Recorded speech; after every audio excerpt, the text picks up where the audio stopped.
టాటరా classic రెటినాలకు world class treatment ఇప్పుడు మన భీరంగూడలో American laser eye hospitals.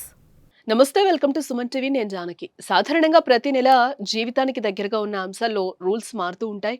కొత్త నెల అక్టోబర్ కూడా ఆరంభమైంది. అక్టోబర్ 1 నుండి దేశంలో రైల్వే టికెట్లు, యూపీఐ లావాదేవీలు, పెన్షన్ పథకం, ఆన్లైన్ గేమింగ్, అలాగే పోస్టల్ సర్వీసుల్లో కొత్త మార్పులు అమల్లోకి రానున్నాయి. కొత్త రూల్స్ గురించి తెలియకపోతే వినియోగదారులు నష్టపోయే అవకాశాలు ఇక్కడ ఎక్కువగా ఉన్నాయని కూడా చెప్తూ ఉన్నారు నిపుణులు. అక్టోబర్ 1న ఆన్లైన్ గేమింగ్ బిల్ అమల్లోకి రానుంది.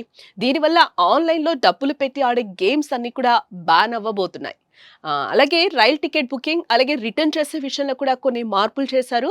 రిజర్వేషన్ ప్రారంభమైన మొదటి 15 నిమిషాల సమయంలో టికెట్ బుక్ చేయాలంటే ఆధార్ వెరిఫికేషన్ తప్పకుండా ఉండాలని కూడా చెప్తూ ఉన్నారు. స్పీడ్ పోస్ట్లో ఓటీపీ ఆధారిత డెలివరీ, అలాగే real time tracking, online booking, SMS నోటిఫికేషన్లు లభిస్తాయి. విద్యార్థులకు ప్రత్యేకంగా 10% డిస్కౌంట్ ఉండనుంది. కొత్త హోల్సేల్ కస్టమర్లకు 5% తగ్గింపు కూడా లభించనుంది అని కూడా చెప్తూ ఉన్నారు.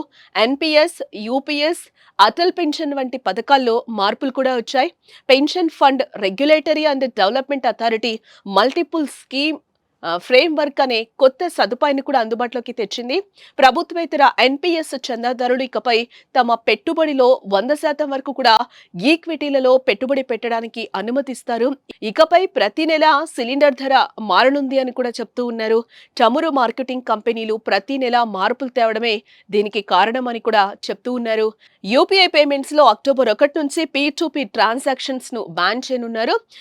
యూపీఐ ఐడి ద్వారా ఒకరి నుంచి మరొకరికి పేమెంట్ చేయడానికి కుదరదు అని కూడా చెప్తూ ఉన్నారు. స్కాన్ లేదా నెంబర్ ద్వారా మాత్రమే ఇకపై పేమెంట్ చేసుకోవచ్చు అనేది అయితే కొత్త రూల్ రాబోతోంది. మొత్తానికి అక్టోబర్ 1 నుంచి అమల్లోకి వచ్చిన ఈ కొత్త నిబంధనలు వినియోగదారుల రోజువారీ జీవితంపై నేరుగా ప్రభావం చూపించనున్నాయి.